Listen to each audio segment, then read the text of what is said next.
आमच्या माहितीसाठी कुठल्याही प्रकारचे आदेश झालेले नाहीत। दुसरी गोष्ट, ते पाणी पावसाळा संपेपर्यंत जर शिल्लक राहत असेल, जे आताचा जे आपला पूर्ण सीझन आहे तो सीझन संपून पुढचा पावसाळा येईपर्यंत जर पाणी शिल्लक राहत असेल आणि तशा पद्धतीचं जर, कारण ह्याच्या पूर्वीचं त्यांनी एक उदाहरण दिलं की विलासराव देशमुख साहेब ज्यावेळेस CM होते त्यावेळेस त्यांनी तशा पद्धतीचा निर्णय घेतला होता। मग तो निर्णय कशा पद्धतीने घेतला होता ही मी विचारणी केली। दुसरी सगळ्यात महत्त्वाची गोष्ट, धाराशिव जिल्हा का लातूर जिल्हा ह्याच्यापेक्षा महत्त्वाचं असं आहे की आपल्याही मागणीच्या काही शेतकऱ्याची मागणी आली होती किंवा आता आमची ऊस आहेत, आमचं सगळंच तुम्ही बंद केलंय, मग आम्ही ती ऊस जागवायची कसं? त्यामुळे आपल्याही भागातल्या लोकांची मागणी ह्या अनुषंगानं होती।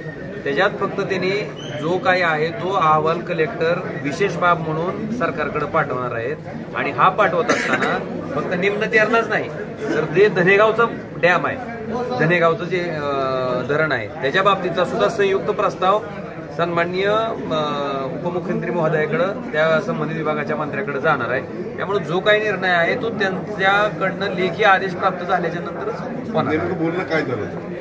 आता बघा, मी माझ्याकडं रात्री मागणी आपले जे दोहरा विभागातले काही शेतकरी आहेत त्यांचे मला फोन आले, बंद केले, आमचं पाणी बंद केलंय आणि आता आमचं कारखाना चालू व्हायला साधारणतः महिन्याचा अवकाश आहे आणि तोपर्यंत आम्हाला ते पाणी मिळावं।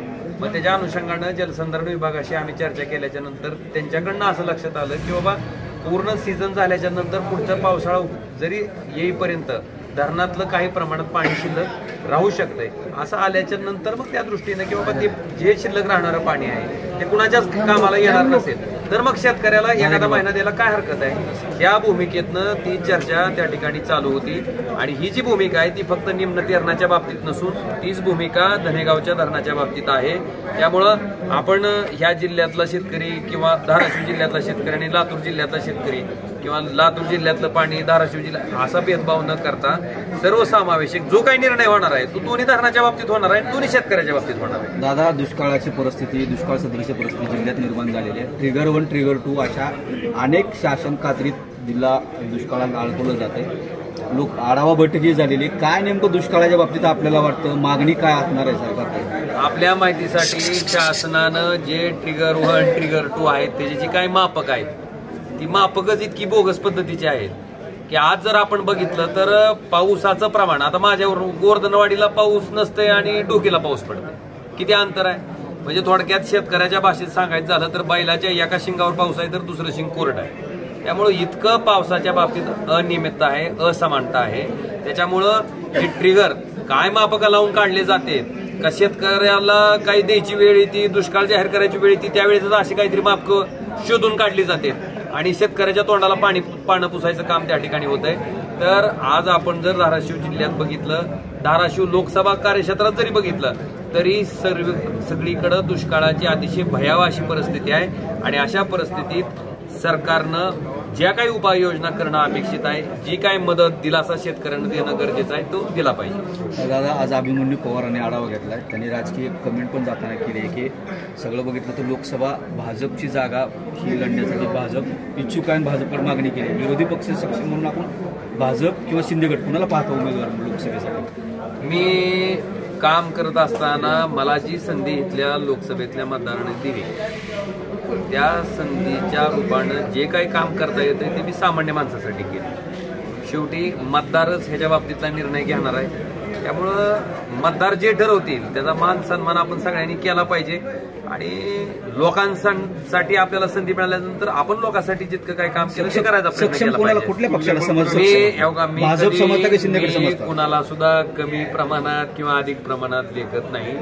मी एवढंच म्हणतो की ह्या लोकसभा कार्यक्षेत्रामध्ये खासदार म्हणून जे जे काही काम माझ्या विभागातल्या लोकांसाठी करणं आवश्यक आहे ते काम मी प्रामाणिकपणे करत आलोय आणि लोक हा निर्णय घेतील। लोकसभेच्या आरक्षणाचा विषय काय, आरक्षणाचे पत्र दिलेत किंवा काय त्याचा पाठपुरावा कुठपर्यंत आला, काही मराठा आरक्षणासंदर्भात? आपल्या माहितीसाठी मी लोकसभेत ज्यावेळेस आरक्षणाची मर्यादा ही 20 वर्षासाठी वाढवण्यात आली होती त्यावेळेस सुद्धा मी अतिशय प्रामुख्यानं की मराठा समाजाला जे आरक्षण द्यायचंय ते जर टिकणारं द्यायचं असेल तर लोकसभेत आरक्षणाची मर्यादा जी 50% केलेली आहे ती मर्यादा वाढवण्याची गरज, लोकसभेत कायदा करण्याची गरज आहे.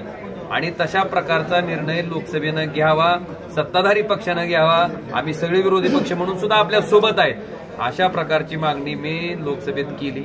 एवढंच नाही तर मी आता त्याच्यात संवैधानिक दुरुस्तीच्या माध्यमातून एक प्रायव्हेट मेंबर बिल सुद्धा मी ह्या आरक्षणाच्या बाबतीत आणलंय. त्याच्यातली सुद्धा माझी मागणी हीच आहे की हे आरक्षण जर खालची टिकायची असतील तर 50%ची मर्यादा वाढवण्यासाठी कॉन्स्टिट्युशनल अमेंडमेंट करणं, लोकसभेत हे बिल पारित करणं गरजेचं आहे. आणि तशा पद्धतीचं बिल पारित करावं अशी स्वतः मी लोकसभेला बिल इंट्रोड्यूस केलेलं आहे. मी म्हणजे खासगी म्हणजे प्रायव्हेट मेंबर बिल मी लोकसभेकडे इंट्रोड्यूस केलेलं आहे. त्याच्यामध्ये काय उल्लेख केला दादा? आरक्षणाची मर्यादा 50च्या पुढे गेल्याच्या नंतर आरक्षण मिळू शकते किंवा टिकू शकते. मात्र जरांगे पाटलांचं असं म्हणणं आहे की 50% मला काय म्हणायचंय की ह्याच्यामध्ये जेव्हा एखादं आंदोलन होतं किंवा जेव्हा कधी एखादी मागणी येते त्यावेळेस लोकप्रतिनिधी म्हणून समजा जी उच्च पदावर बसलेली माणसं आहेत, जसं की मुख्यमंत्री आहेत, उपमुख्यमंत्री आहेत, त्यांचं मंत्रिमंडळ आहे, ह्या मोठ्या मोठ्या पदाच्या लोकांनी जर वस्तुस्थितीला अनुरूप जर आपलं मत त्या ठिकाणी व्यक्त केलं नाही तर मला वाटतं अशी गल्लत त्या ठिकाणी निर्माण होते. मागणी योग्य. माझं इतकंच म्हणणं आहे की आता त्यांना असं वाटतंय की मुख्यमंत्र्यांनी मला शब्द दिलाय, आता राज्याचा प्रमुखानं शब्द दिल्याच्या नंतर ती मागणी अयोग्य आहे असं कसं म्हणू मी? का म्हणायचं? आणि त्या तरी माणसाला का वाटलं की मागणी अयोग्य आहे? राज्याचा प्रमुखच त्यांना सांगत असतील की बाबा आम्ही तशा पद्धतीचं करू, मग त्या माणसाची मागणी अयोग्य आहे असं कसं म्हणता येईल? ह्याचा अर्थ तोच आहे. याचा अर्थ तोच आहे. माझं म्हणणं तेच आहे की जोपर्यंत 50%ची मर्यादा, आता तुम्हीच सांगा, ज्यावेळेस मराठा समाजाची बैठक त्या ठिकाणी पार पडली त्यावेळेस त्यांनी सांगितलं की आम्ही तुम्हाला 50%च्या आतून आरक्षण देणार. त्याच्यानंतर काही दिवसांनी ओबीसी समाजाची बैठक पार पडली, तिथं ते म्हणले की आम्ही तुमच्यातनं देणार नाही. आता राज्य सरकारच त्या ठिकाणी दोन पद्धतीच्या भूमिका मांडते. तर मला वाटतं हा प्रश्न मला विचारण्यापेक्षा तुम्ही त्यांना विचारणं गरजेचं आहे की तुम्ही मराठा समाजाला सांगताय की 50च्या आत आम्ही तुम्हाला देणार आहेत म्हणून, आणि ओबीसी समाजाला सांगताय की 50च्या आत आम्ही देणार नाही. मग नेमकं खरं कुठलं हे त्यांना प्रश्न विचारणं गरजेचं आहे. विरोधी पक्ष म्हणून मग तुमची पण काही भूमिका असं? माझी भूमिका स्पष्ट आहे, पहिल्या दिवसापासून आहे, स्वच्छ आहे. मी जरांगे पाटलांना भेटायला गेल्याच्या नंतर सुद्धा तिथं जे मी बोललो तिथं सुद्धा हेच बोललो.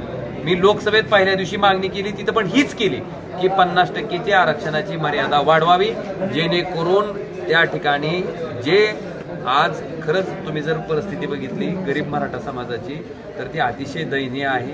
खरंच ते अडचणीत आहेत आणि आरक्षणाचा लाभ देऊन त्यांना सुद्धा मुख्य प्रवाहात आणण्याच्या दृष्टीनं, ते आरक्षण टिकण्याच्या दृष्टीनं लोकसभेत कायदा करून 50%ची मर्यादा त्या ठिकाणी वाढवावी ही मागणी माझी पहिल्या दिवसापासून आहे. कालही होती, आजही आहे आणि आता त्याच्या पुढे जाऊन मी प्रायव्हेट मेंबर बिल आणून त्या ठिकाणी लोकसभेत ही मागणी केलेली. दादा, तुम्ही जे खासगी विधेयक आरक्षणाच्या बाबतीमध्ये आणलेलं आहे ते विधेयक नेमकं काय आहे आणि त्या संदर्भामध्ये काही हालचाली सुरू आहेत संसदेमध्ये कशाबद्दल? आरक्षणाच्या संदर्भामध्ये एक लक्षात घ्या, ज्यावेळेस लोकसभेचं विशेष अधिवेशन होतं आणि त्या अधिवेशनाच्या दरम्यानच मला वाटतंय मराठा समाजाच्या आरक्षणाचा प्रश्न ऐरणीवर होता. आणि त्यावेळेस सुद्धा मी म्हणलं होतं की बाबा आधीच्या सरकारला असं वाटत होतं की केंद्रामध्ये एका पक्षाची सत्ता आहे आणि खाली दुसऱ्या पक्षाची सत्ता आहे. त्याच्यामुळं जर आपण काय केलं, जर आरक्षण मिळालं तर त्याचं क्रेडिट खालच्या सरकारला जाईल अशी भीती त्यांना काही काळापूर्वी होती. त्याच्यामुळं काही लोकांना कोर्टात पाठवून ते आरक्षण रद्द करायचा घाट त्या ठिकाणी घातला गेला, किंबहुना ते आरक्षण रद्द केलं. आता राज्यातही आपली सरकार आहे, केंद्रातही आपलं सरकार आहे आणि विरोधी पक्षातील लोकही आपल्या बरोबर आहेत. त्याच्यामुळं अतिशय स्पष्टपणाचं म्हणणं आहे की तुम्ही त्या ठिकाणी लोकसभेत कायदा करून 50%ची आरक्षणाची मर्यादा वाढवावी आणि जो मराठा समाज गेले कित्येक दिवसापासून अतिशय शांततेच्या मार्गानं आरक्षण मिळावं अशा प्रकारची मागणी करते त्या समाजाला न्याय द्यावा. खासगी विधेयक काय आहे नेमकं? खासगी विधेयकामध्ये मी अशी मागणी केली आहे की 50%ची जी मर्यादा आहे ती मर्यादा त्या ठिकाणी वाढवली जावी आरक्षणाची, आणि ती वाढवली जाण्यासाठी कॉन्स्टिट्युशनल अमेंडमेंट गरजेचं आहे. तर ते मी त्याच्यात सुचवलेलं आहे आणि तशा पद्धतीनं ते बिल जर सरकारनं मान्य केलं, बहुमतानं पारित केलं तर 50%ची मर्यादा वाढत आणि मराठा समाजाला आरक्षण देण्याच्या बाबतीत जी काय अडचण येते ती पण त्या ठिकाणी दूर होईल आणि समाजाही त्या ठिकाणी न्याय मिळेल.